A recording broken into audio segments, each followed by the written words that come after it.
आप सभी की इच्छाओं को नमन।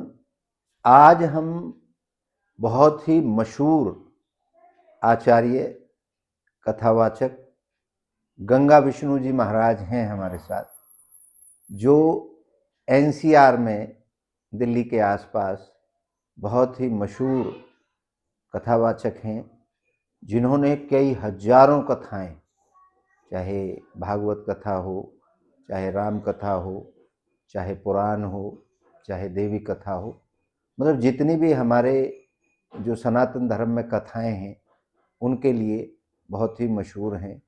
तो आज हम आचार्य जी से मुलाकात करते हैं और जानते हैं आचार्य जी किस दृष्टिकोण के साथ अपने भक्तों को, अपने आप को और अपने सभी प्रियजनों को देखते हैं और इस दुनिया को किस नज़रिए से देखते हैं, जानने का प्रयास करते हैं। महाराज जी राधे राधे। राधे राधे जी। महाराज जी 5 मिनट में हमारे दर्शकों को आप, जब से आपको होश हुआ है जी और अभी हम और आप एक साथ बैठे हैं, अब तक के जीवन में कितने संघर्ष हुए जिनसे जीवन बदला, आप एक कथावाचक बने, क्या ऐसी प्रेरणा मिली उस परमात्मा से, उस शक्ति से, या कोई ऐसा चमत्कार हुआ कि आप कथावाचक बनना ही नहीं चाहते थे, बन गए, या कोई सोची समझी आपकी प्लानिंग थी और जिंदगी में आपने क्या संघर्ष से ये जो मुकाम हासिल किया है, इतनी हजारों कथाएं आपने करी, तो ये क्या संघर्ष के जरिए हुई है या ये कोई चमत्कार है? हमारे दर्शकों को आप 5 मिनट में अपने जीवन का निचोड़, ताकि आपकी बातों को सुन करके किसी और का भी जीवन बदल सके। क्योंकि कभी कभी ऐसा होता है जीवन में कि ऐसा लगता है कि भाई सब कुछ खत्म हो गया और फिर से जिंदगी पटरी पे आ जाती है। क्या कभी ऐसा भी कोई वाक्य आया या सब कुछ आसानी से मिलता चला गया? वो बताने का कष्ट करें। सभी भक्तों के लिए राधे राधे। राधे राधे। आज महाराज जी के माध्यम से एक बार श्रोतागणों के साथ में, सभी भक्तों के साथ में जुड़ेंगे और जीवन का एक अनुभव बताएंगे कि जीवन क्या है। गुरु कृपा ही केवलम शिष्यस्य परम मंगलम, कि यदि गुरु की कृपा है तो ही परमात्मा की और संसार की कृपा आपके ऊपर होगी। सर्वप्रथम जीवन के अंदर किसी न किसी माध्यम से कोई ना कोई गुरु बनता है, और गुरु शब्द का अर्थ होता है, गु शब्द कहते हैं अंधकार के लिए, रू कहते हैं प्रकाश के लिए। अज्ञान रूपी अंधकार का जो ज्ञान रूपी प्रकाश दे करके जीवन में सभी अंधकार रूपी जो अज्ञान भरा हुआ उसको निकाल कर बाहर फेंक दे, वो गुरु की संज्ञा है। तो हर श्रेणी में किसी भी माध्यम से आप बाल अवस्था से लेकर के वृद्ध अवस्था तक जीवन में प्रतिदिन कोई ना कोई गुरु आपको मिलता है, और जो हमें अच्छी शिक्षा दे। आयुष्य को मतलब नहीं, शिक्षा से को मतलब जिसके संपर्क आने से, जिसके संबंध बनाने से हमारे जीवन में कुछ नया परिवर्तन हो, वो हमारा गुरु है। 3 प्रकार के हमारे गुरु बताए गए हैं संसार के अंदर। सबसे पहले होते हैं शैक्षणिक गुरु, जो हमें शिक्षा देते हैं। दूसरे होते हैं दीक्षा गुरु, जो हमें दीक्षा देते हैं। तीसरे होते हैं पुरोहित गुरु, जो हमारे शादी विवाह राज कार्य आदि इनका कार्य हमारा करते हैं। सबसे जो प्रमुख महत्व है, शिक्षा गुरु जो होता है बालक के जीवन में इस प्रकार होता है जैसे कुम्हार बर्तन बनाता है, और वो चाहे तो अपनी कला से उसको एक मटका बना सकता है जिससे जीवन पर्यंत सभी की पिपासा शांत हो, और गुरु चाहे तो उसको एक कुल्हड़ बना सकता है। ये शिष्य की अपनी इच्छा शक्ति पर आश्रित है कि शिष्य की क्या इच्छा है, कितना वो बनना चाहता है, और जैसा हमारा पात्र होगा ऐसा गुरु हमें प्रदान करेंगे। जैसे कि दैनिक जीवन के अंदर मानो शिष्य की एक अभिलाषा होती है। हमारी कक्षा के अंदर, श्रेणी के अंदर 40 बच्चे हैं और 40 बच्चों को ही मैं यूपीएससी क्रैक कराऊं, लेकिन बच्चा जितना सीख पाएगा, गुरु सबको शिक्षा समान देते हैं, लेकिन बच्चा जितना सीख पाएगा केवल उतना ही, जितना उसका पात्र है इतना ही वो समेट पाता है। आगे दैनिक जीवन में बताया कि हर व्यक्ति के पीछे, प्रोसेस करने के पीछे, उत्साह करने के लिए कोई ना कोई एक माध्यम बनता है। चाहे उससे आप गुरु की संज्ञा कहें, माता पिता का सहयोग दें, सामाजिक सहयोग दें, और किसी किसी के जीवन में समाज के साथ साथ, माता पिता के साथ साथ और सभी सहायक बन जाते हैं। इसलिए हमारे जीवन में एक ही उद्देश्य होना चाहिए, सिया राम में सब जग जानी, करूं प्रणाम जोड़ जुग पानी। सभी के अंदर परमात्मा का वास देखें, क्योंकि सभी परमात्मा का रूप है। सिया राम में सब जग जानी, करूं प्रणाम जोड़ जुग पानी। तो मैं तो अपने दैनिक जीवन में महाराज जी यही चाहता हूं कि सभी के अंदर परमात्मा का वास है, और यही मेरे एक विनती रहती है, सर्वे भवन्तु सुखना सर्वे सन्तु निरामया सर्वे भद्राणि पश्यन्ति मां फलेषु कदाचित्। कि जीवन में सभी सुखी रहें, सभी आनंद पूर्वक जीवन यापन करें, और अपने जिस क्षेत्र में जो कार्य मिला है उसमें अपना सुचारू रूप से जिएं, और सुचारू रूप से माता पिता, गुरु, बंधु बांधव, समाज के अंदर जो प्रेरणा हमें मिलती है, जिससे हमारा समाज के ऊपर एक अच्छी छाप पड़े, जिससे लोग हमारा मार्गदर्शन करके अपने पथ पर कामयाब हों, ऐसी हमारी कामना है। बहुत बढ़िया। तो आचार्य जी ने एक बहुत गजब की बात कही कि जैसा पात्र है वैसा ही उसमें सामान डाला जाता है, उसमें जो भी गुरु कृपा है वो डाली जाती है। एक व्यक्ति या गुरु सभी को टॉप पर देखना चाहता है, लेकिन वो व्यास जी ने कही इच्छा शक्ति, उस पात्र की, उस व्यक्ति की इच्छा शक्ति है। चलिए अब आगे बढ़ते हैं। अब हम बात करते हैं कि हमारा जो सनातन धर्म है जी। उसमें हम हर चीज को मानते हैं कि परमात्मा की कृपा से हो रही है। वैसे ही हम अगर दूसरे धर्म में जाएं तो वो कहते हैं जी हमारे अल्लाह की वजह से हो रही है। तीसरे में जाएं तो कोई कहेगा गॉड की वजह से हो रही है। ऐसे हमारे इस धरती पर हजारों से ज्यादा परंपराएं और मान्यताएं हैं, ये मानते हैं। अब हम एक सार्वभौमिकता की बात करें, जो पूरे मानव जीवन को, जैसे कि हमारे शास्त्रों में कहा गया है वसुधैव कुटुंबकम, सारी पृथ्वी हमारा परिवार है। अब ऐसा केवल विज्ञान कर पाया है, धर्म तो कोई भी नहीं कर पाया कि एक शब्द को दुनिया माने। विज्ञान सार्वभौमिकता कैसे कर पाया है? जैसे हम बिजली का एक एग्जांपल लेते हैं। बिजली का बटन अगर हम यहां दबाएंगे तो बटन दबाने से, अगर हम गीता पढ़ करके बटन दबाएं तो पंखा चल जाएगा, कुरान पढ़ के दबाएंगे तो भी चल जाएगा, गाली दे के दबाएंगे तो भी चल जाएगा। मतलब ये सार्वभौमिक है, अगर कोई बंदर भी आके दबा देगा तो चल जाएगा। तो विज्ञान एक सार्वभौमिक है। अब हम सभी विद्वानों के पास गए, गुरुओं के पास गए, जितने भी धर्म गुरु हैं उनके पास गए, तो हमने सबसे एक चीज पूछी कि वो तो कह रहे हैं कि राम चला रहे हैं दुनिया को, आप कह रहे हो अल्लाह चला रहे हैं, आप कह रहे हो गॉड चला रहा है, आखिर इस दुनिया को चला कौन रहा है? एक कोई ऐसा व्यक्ति बताओ या एक कोई ऐसा परमात्मा बताओ जिसमें सारे जीव जंतु और सारी दुनिया जुड़ सके। तो किसी के पास कोई इसका जवाब नहीं मिला। अब हम फिर पहुंचे विज्ञान, विज्ञान को मानते हैं, विज्ञान के पास पहुंचे, विज्ञान से पूछा कि जी ये दुनिया कैसे चलती है, इसको कौन चलाता है? विज्ञान ने कहा जी ब्रह्मांड है, और ब्रह्मांड ने विकसित किया है सबको। ब्रह्मांड ने धरती आकाश ये पैदा किए, उन्होंने आगे पैदा किया, उन्होंने आगे पैदा किया, उन्होंने आगे पैदा किया, ऐसे होते होते प्रोसेस आ गया, हमारे तक आ गया। तो हमने उनसे एक प्रश्न किया कि विज्ञान जो ब्रह्मांड का कहता है, तो ब्रह्मांड से पहले क्या? तो उन्होंने कहा जी जीरो, अंधकार है, कुछ नहीं है। तो मैंने कहा तो वो अंधकार और जीरो कहाँ से आए हैं? उनका भी तो कोई, आपने बोला ना किसी का प्रोसेस तो होगा, वो कहाँ से आए हैं? उन्होंने बोला जी इस पे हमारी खोज चल रही है। हमारे जो धर्म गुरु हैं या जो हमारा धर्म कहता है, वो ये कहता है ब्रह्मा चला रहा है सारी सृष्टि को, यही कोई और है, ब्रह्मा चला रहा है। तो ये कहीं ना कहीं कनेक्ट करता है ब्रह्मा और ब्रह्मांड। तो हमारा पैटर्न समझ में आ गया कि वहां से चल रहा है। अब हमने एक नया पैटर्न निकाला है क्योंकि समय समय पर जैसे हमारे 9 दर्शन हैं, तो सभी ने जीवन जीने की शैली अलग अलग बनाई, नए नए पैदा होते रहे, अपने अपने तरीके से बनाते गए। मैंने एक पैटर्न अलग से निकाला है, उसके प्रोसेस में अब आप और हम केवल बात करेंगे, हम किसी की सुनी सुनाई बातों पे बात नहीं करेंगे, हम अपने अनुभव पे बात करेंगे।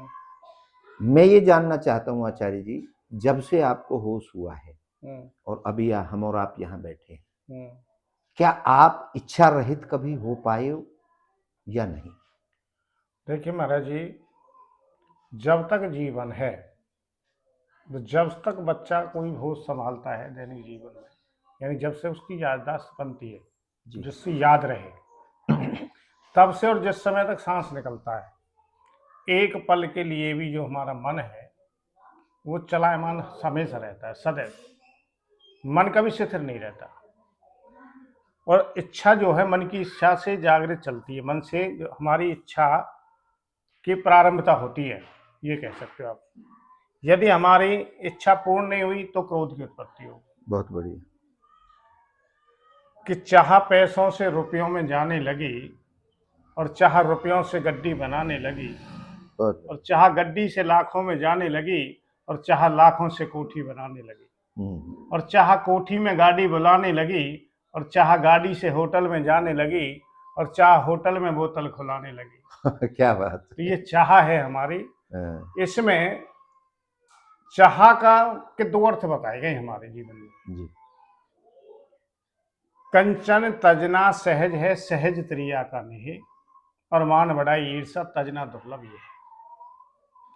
चाह यदि हमारी सीमित है तो उस पर तो हमारी कृपा मिल सकती है हमें, लेकिन चाह यदि हमारी सीमित नहीं है ना, और हम ये अभिलाषा करने लगे कि हमारी चाह पूर्ण हो, कोई परमात्मा कर दे आकर, कोई गिफ्ट हमें कोई ऐसा मिल जाए, इसमें केवल हमारे गीता में लिखा गया, कर्मण्येवाधिकारस्ते मा फलेषु कदाचन। बहुत बढ़िया। जीवन में जो जैसा व्यक्ति कर्म करता है उसके अकॉर्डिंग ही उसको फल मिलेगा। परमात्मा भी इतना कहते हैं, रामायण में एक लिखा हुआ है चौपाई कि देव देव आलसी पुकारा, कि जो आलसी व्यक्ति वो परमात्मा से कामना करता कि मेरी मदद हो। और आज के समय में कोई ऐसी शक्ति नहीं है जो प्रत्यक्ष आकर के आलसी व्यक्ति के जीवन को परिवर्तन कर दे। बहुत बढ़िया, बहुत बढ़िया। क्योंकि जब तक हम कर्म नहीं करेंगे, जैसा हमारा कर्म रहेगा उसके निहित ही परमात्मा में फल देगा जी। माध्यम कोई भी बने, हाँ, माध्यम हमारा तो माध्यम तो बनेगा कोई बनेगा। यदि हमें छत पे चढ़ना है तो सीढ़ी का माध्यम हमारा बनेगा, लेकिन सीढ़ी बनानी पड़ेगी। सीढ़ी बनानी पड़ेगी, उसके लिए चमत्कार होगा नहीं। यदि हमें अंधेरे में कोई प्रकाश चाहिए तो उसके लिए ट्यूब या बल्ब लाइट कट को कोई ना कोई सहारा दीपक जलाना पड़ेगा, दीपक जलाना पड़ेगा अंधेरे को भगाने। क्योंकि वो तो स्वयं केवल परमात्मा ही है, जिनको ना प्रकाश की जरूरत है ना किसी सहायता की जरूरत है, और वो परिपूर्ण जो है, परिपूर्ण केवल एकमात्र परमात्मा है। इसमें भी बताया गया, अभी महाराज जी पूछ रहे हो आप, इसमें राम चलाता है सृष्टि या अल्लाह चलाता है। देखिए ये महाराज जी केवल हमारा सनातन धर्म है जो है, सबसे प्राचीन धर्म रहा है। ये जितने भी हमारे इस्लाम है, जैन है, ये केवल हमारे एक प्रथा रही है। हाँ, परंपरा बना दी, संप्रदाय बना दी, पंथ बना दिए, विचारधारा बना दी। अब राम के विषय में भी आप सुने, यदि आप ये सोचो कि भाई महाराज दशरथ के पुत्र राम सृष्टि को चला रहे हैं, एक राम दशरथ घर ढोल है, एक राम घट घट में बोल है, एक राम का जगत बसारा, और एक राम त्रिगुण से न्यारा। भाई क्या बात। राम भी एक नहीं है, लाखों राम है। हर मनवंतर के अंदर एक राम हुए हैं। 28 हमारे मनवंतर बीत चुके हैं, हर मनवंतर के अंदर एक हमारे कृष्ण हुए हैं। इसमें हमारा रामायण में एक चौपाई दोहा एक और लिखा है तुलसीदास जी ने कि नाम चतुर्गुण पंच युग दुगनी कृतवस लेख, और रमे और राम सब जगत में तुलसी यही विषय। किसी भी नाम के अक्षर को आप 4 गुना करें, 5 का जोड़ दें, प्राप्त संख्या को दुगुना करें, 8 का भाग दें, शेष 2 ही बचेगा, और जो 2 शेष बचे वही परमात्मा है। बहुत बढ़िया। आपने इच्छा की बात कही कि जब तक सांस है तब तक इच्छा नहीं खत्म हो पाएगी। हाँ, ये आपने माना। बिल्कुल। जिस चीज को हम रोजाना अनुभव कर रहे हैं, हर पल अनुभव कर रहे हैं, हम उसको शक्ति मान सकते हैं। क्यों? एक मेरी इच्छा हुई आपसे बात करने की, आपकी इच्छा हुई मेरे से बात करने की, तो अब पूर्ति हो रही है, दोनों बात कर रहे जी। हैं।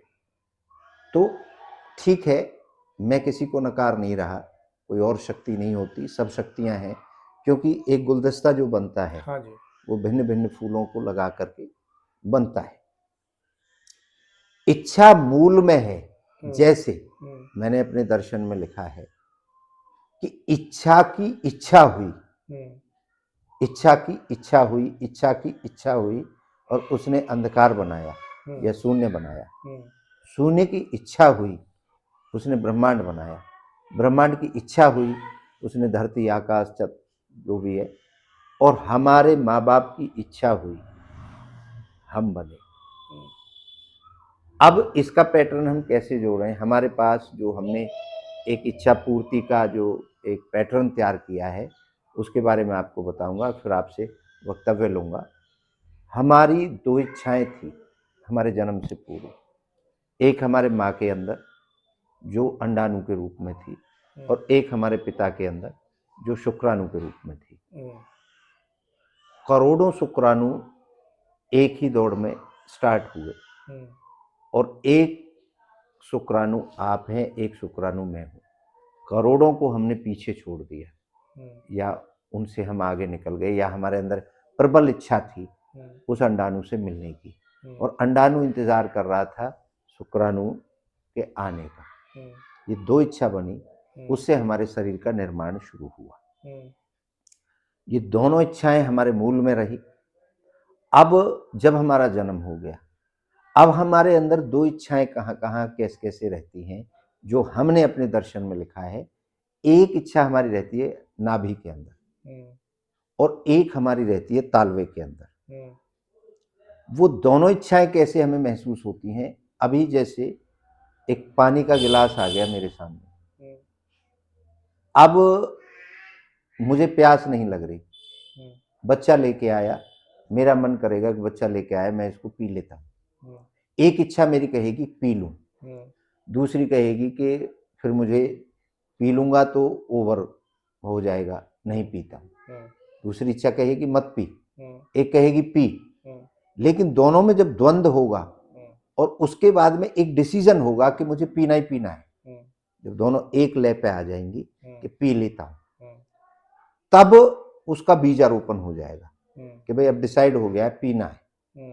तो फिर उस गिलास को लेकर के और पानी पीऊंगा तो वो उसकी पूर्ति हो जाएगी। तो हमने महाराज जी आज इच्छा पूर्ति के लिए बहुत से ढोंग ढकोसले, बहुत सा आडंबर, बहुत सा अंधविश्वास फैलाया जा रहा है, क्योंकि तीन टाइप की इच्छाएं हमने पैटर्न में लाए हैं। एक होती हैं प्राकृतिक इच्छाएं, जैसे भूख लगना, प्यास लगना, अपना पसीना निकलना, सांस आना, ये सारा सिस्टम चलना, प्रजनन करना, अपने वंश को आगे बढ़ाना, ये सब में स्वाभाविक है, प्राकृतिक है। दूसरी इच्छाएं होती हैं देश काल परिस्थिति के हिसाब से। मैं आपके पास आया, आपके हाथ में एक कड़ा देखा, मैंने कहा मैं भी एक कड़ा खरीदूंगा। ये हम देख करके देश काल परिस्थिति से सीखते हैं, और इन्हीं इच्छाओं को पूर्ण करने के लिए हम दौड़ लगाते हैं, किसी चमत्कार की उम्मीद करते हैं, भाई कोई गिफ्ट कर दे मुझे, या कहीं रास्ते में पड़ा मिल जाए, और जब कुछ नहीं है भाई मैं खरीद के लाऊंगा इसको, तो खरीदने के लिए पैसा कहीं से जुगाड़ करूंगा। तो इनके लिए हम प्रयासरत रहते हैं, इनके लिए ही हम आडंबर और ढोंगों के पास जाते हैं। दूसरी इच्छा इस टाइप की हमारी होती है, जिनके लिए हम अनन्य काम करते हैं। तीसरी जो इच्छा है वो बिल्कुल ऐसे अंदर से उठती है कि चाहे मेरा कोई साथ दे या ना दे। अब किसी के दिमाग में इच्छा उठी कि हम उड़ना चाहते हैं, पक्षियों की तरह उड़े। अब लोगों ने कहा अरे बेवकूफ, आपके तो पंख ही नहीं, आप कैसे उड़ जाओगे? उन्होंने जिद पकड़ ली, उस इच्छा ने ये कह दिया कि मैं उड़ के छोड़ूंगा। और आज हम सब उड़ रहे हैं जहाज के माध्यम से। वो इच्छा ऐसी होती है, वो किसी समाज की कोई कितना भी नेगेटिव कर ले, कोई कितना भी मना कर ले कि ऐसा आज तक हुआ ही नहीं है, लेकिन वो जिद्दी इच्छा होती है और जो पूर्ण होती है। उसका पैटर्न अलग है। तो जो हम ये बीच वाली इच्छाएं हैं, इनके लिए सारा संसार दौड़ लगा रहा है। जैसे आपने अभी दोहे में भी कहा कि रुपया आ जाए, फिर गाड़ी आ जाए, फिर बोतल खुल जाए, और ये सब इच्छाओं के लिए हम लोग काम करते हैं। अब बहुत लोगों ने चमत्कार का नाम दे करके धंधे बना रखे हैं और लोगों को गुमराह करते हैं। जैसे एक मैं वाकया बताता हूँ आपको। मेरे मामा हैं यहाँ से 20 किलोमीटर दूर असावटा गांव में। वहाँ एक महिला को लड़कियां ही लड़कियां हो रही थी। 6 लड़कियां हो गई। घर में सब संपन्नता थी, घर वाला फौजी था। अब वो किसी ऐसे सहारे को ढूंढते हैं कि कोई चमत्कार हो जाए, हमें लड़का हो जाए। तो किसी के पास गई तो उन्होंने उनको एक बात बताई। उन्होंने कहा आपको लड़का हो जाएगा, लेकिन आपको एक किसी लड़के की बलि देनी पड़ेगी। उन्होंने कहा जी लड़का कहाँ से लाएं? उन्होंने कहा आस पड़ोस से कहीं से भी उठा के ले आओ। उन्होंने अपना जो भी सिस्टम था बनाया और किसी खेलते हुए बच्चे को उठा के वहाँ से ले आए। उन्होंने उनकी बलि दे दी बच्चे की। उसके बाद वो प्रेग्नेंट हुई और फिर लड़की हो गई। ठीक है जी। अब बाद में वो केस खुला तो हमें पता है, तो पुलिस को भी पता लगा, लोगों को पता चला, वो जेल में भी गई। उनका जो भी विश्वास था, मान सम्मान था, सब ढह गया। किसकी वजह से? अंधविश्वास। एक अंधविश्वास की वजह से।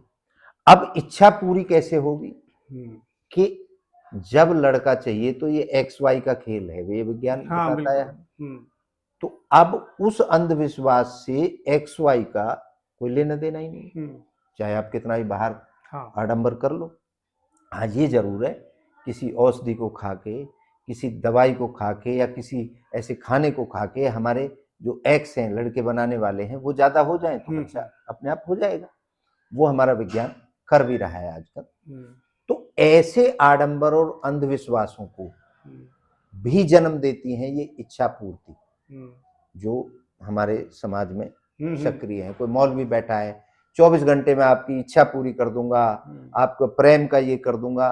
तो उस पैटर्न को देखते हुए मैंने एक वैज्ञानिक पैटर्न निकाला है जी। वो वैज्ञानिक पैटर्न क्या है? वो ये है कि एक इच्छा हमारी कहती है कि मुझे गाड़ी लानी है, और एक इच्छा कहती है मेरे पास पैसे ही नहीं, मेरे पास जुगाड़ ही नहीं, गाड़ी कहाँ से आ जाएगी? दोनों में द्वंद्व होता है। अब 21 दिन तक हम एक छोटा सा प्रयोग बताते हैं आदमी को कि आप 5 मिनट सुबह, 5 दोपहर को, 5 शाम को, क्योंकि इच्छा आपके अंदर से पूरी होनी है। इच्छा आपके अंदर उठी है, आपको बाहर जाने की जरूरत नहीं है। उसको उससे मिलाना है, उस इच्छा से, क्योंकि दृढ़ करनी है। सबसे पहले तो दृढ़ता आनी चाहिए, जिसको आप अपनी भाषा में संकल्प कहते हैं। तो वो संकल्प होना चाहिए कि मैं गाड़ी लाऊंगा ही लाऊंगा, और फला तारीख को लाऊंगा। ये जिस दिन दृढ़ संकल्प हो गया तो उसका 21 दिन का प्रोसेस है। उसके बाद 99 दिन का प्रोसेस है। जैसे हम एक गेहूं बो के आते हैं तो वो 20 दिन में, 30 दिन में भाई भूड़ भर दो या की, उसमें खाद डाल दो, फिर वो और बढ़ता है, फिर वो पोखारो भर दो, फिर फलानो भर दो, फिर ढहको भर दो, और एक उसका पीरियड है कि उतने दिन में वो फसल पक के तैयार हो जाएगी और फिर उसको निकालो। वैसे ही हमने एक वैज्ञानिक शोध और वैज्ञानिक प्रैक्टिकल के साथ एक पैटर्न तैयार किया है देश काल परिस्थिति वाली इच्छाओं को पूर्ण करने का। तो आप इस अंधविश्वास पे या इस पाखंडवाद पे और विज्ञान पे, इन दोनों में से अगर आपको चुनने के लिए बोला जाए तो आप किस पे भरोसा करें? देखिए महाराज जी, जिसका शब्द के पहले ही अंध लगा है जी, तो वो तो विश्वास की कोई बात ही नहीं हुई जी। जहां अंध आप हटो, अर्थात अंधकार हटे और विश्वास बने, जिसके आने से अंधकार हटे और प्रकाश हो, तो भरोसे लायक है वो चीज। तो अंधविश्वास के तो मैं बिल्कुल ही खंडन करता हूँ, और ना ही मैं तो भक्तों को ये इस माध्यम से यही कहूँगा कि यदि कोई इस कुमार्ग पे चला भी है, कुमार्ग ही कह कहेंगे इसको, और किसी के बहकावे में, चाल में, किसी के उसमें बहकावे में आया भी है कोई, तो ऐसे लोगों से सावधान रहें और बचकर रहें, क्योंकि जीवन में अंधकार से बड़ा शत्रु कोई नहीं है। और यदि अंधकार आप अंधविश्वास के कारण अंधकार में आप फंसे हो तो आपकी नहीं डूबनी निश्चित है। साइंस को सभी मानते हैं, परमात्मा को सभी मानते हैं, इस पर मेरा भी अटूट भरोसा है। क्योंकि जीवन में यदि आपको कुछ नया करना है तो या तो साइंस का आप सहारा लेंगे या परमात्मा से। परमात्मा की कृपा तब करेंगे जब आप अपना कर्म करेंगे। कर्म करें। ठीक है, 3 चीज हमारी निश्चित हैं। अच्छा करोगे, अच्छा मिलेगा आपको, और मार्ग भी तभी खुलता है जब आप अच्छा करने की एक अपने अंदर शक्ति पैदा करते हो। कर खुदी को बुलंद इतना और चढ़ जाओ ऊपर ऐसे कि खुद भगवान भी पूछे उतरेगा कैसे।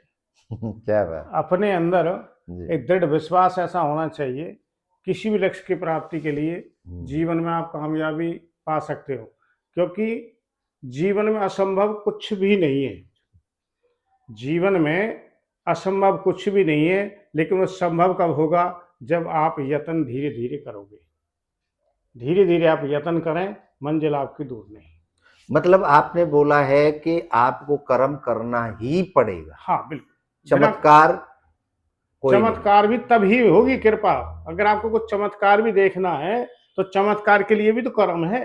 वो कर्म से ही उसको या चमत्कार कह लो या बस, भाग्य कह लो। बस बस। अच्छा, अब शर्मा जी जैसे हमारे इसमें कहते हैं धर्म में ब्रह्मा विष्णु महेश, जी, ये ट्रायंगल है, 3 है। वैसे ही हमने भी एक ट्रायंगल बनाया है जी।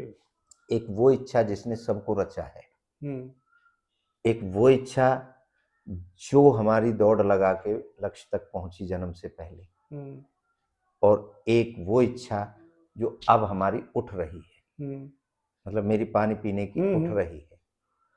अब उसके लिए मैं प्यासा हूं, मैं प्यासा हूं, मैं प्यासा हूं, ये मेरी अगर लगी है यार, मुझे नदी भी नहीं मिल रही है और कहीं पानी भी नहीं मिल रहा, और मेरा दृढ़ संकल्प है, तो कर्म के द्वारा वो इच्छा मेरी पूरी हो जाएगी। मैं नदी ढूंढूंगा या हाँ, कोई ऐसी जगह नल ढूंढूंगा या कोई ट्यूबवेल ढूंढूंगा, तो वो भी तब कृपा करेगी, मतलब वो इच्छा तब सपोर्ट करेगी आपको जब हम कर्म करेंगे। जब हम कर्म करेंगे। बिल्कुल। तो यही एंगल हमने इस दर्शन में दिया है, और इच्छा को हमने मूल में जाना है, मतलब माना है अपने उसमें मूल में। अगर परमात्मा भी है, मैं इसलिए कह रहा हूं कि कभी मुझे और आपको ऐसे महसूस नहीं हुआ परमात्मा, सिर्फ हमारी एक मानता है और धारणा है। कभी ऐसे आपको मिला है परमात्मा जैसे मैं और आप बैठे? देखिए, परमात्मा जो है केवल एक महसूस करने की शक्ति का नाम है जी। उसको आप ये चाहो कि हमें साक्षात्कार होकर के दर्शन दें, तो या तो हमारे चरम चक्षु इतने मजबूत हों, चरम चक्षुओं से आप उनको देख सकते हो जी। ये जो हमारे दीर्घ चक्षु दिखने वाले हैं, इनके अंदर वो सामर्थ्य नहीं उनके तेज को हम सहन कर सकें। बहुत बढ़िया।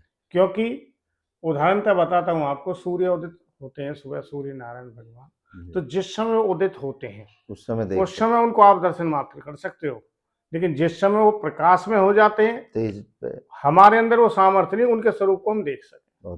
तो ये तो परमात्मा की बनाई हुई एक सूक्ष्म से ग्रह हैं। एक तो उनके हजारों करोड़ों ब्रह्मांड उनके अंदर विराजमान है, कितने, तो जिसमें से एक ग्रह को भी एक अंश मात्र भी हम उनको दर्शन नहीं कर सकते, तो परमात्मा को छोटी शक्ति तो है नहीं। हाँ, उनको महसूस हम कर सकते हैं। हवा चली हुई है, जैसे हवा हम स्पर्श होती है, महसूस करते हैं हवा चल रही है, तो ऐसे ही छित जल पावक गगन समीरा और पंच रचित या अधम शरीरा, 5 तत्वों से हमारा ये शरीर बना है। तो हमने एक और चीज लिखी है जी। कि सजीव में तो इच्छा है, हाँ, पेड़ पौधा जीव जंतु सब में है, लेकिन निर्जीव में भी इच्छा है।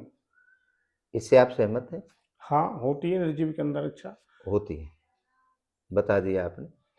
अब हम ये कह रहे हैं कि अगर कहीं सार्वभौमिकता की हम बात करें, हम रीढ़ की बात करें, जिंदगी की बात करें, अनुभव की बात करें, तो क्या हम इच्छा को सार्वभौमिक मान सकते हैं या कुछ और शब्द है? नहीं, सार्वभौमिक ही कहा जाएगा। सार्वभौमिक कहा जाए, क्योंकि हर इस संसार के अंदर कोई जीव ऐसा है ही नहीं जो इच्छा से मुक्त हो। बहुत बढ़िया। किसी प्रकार की कोई भी इच्छा हो।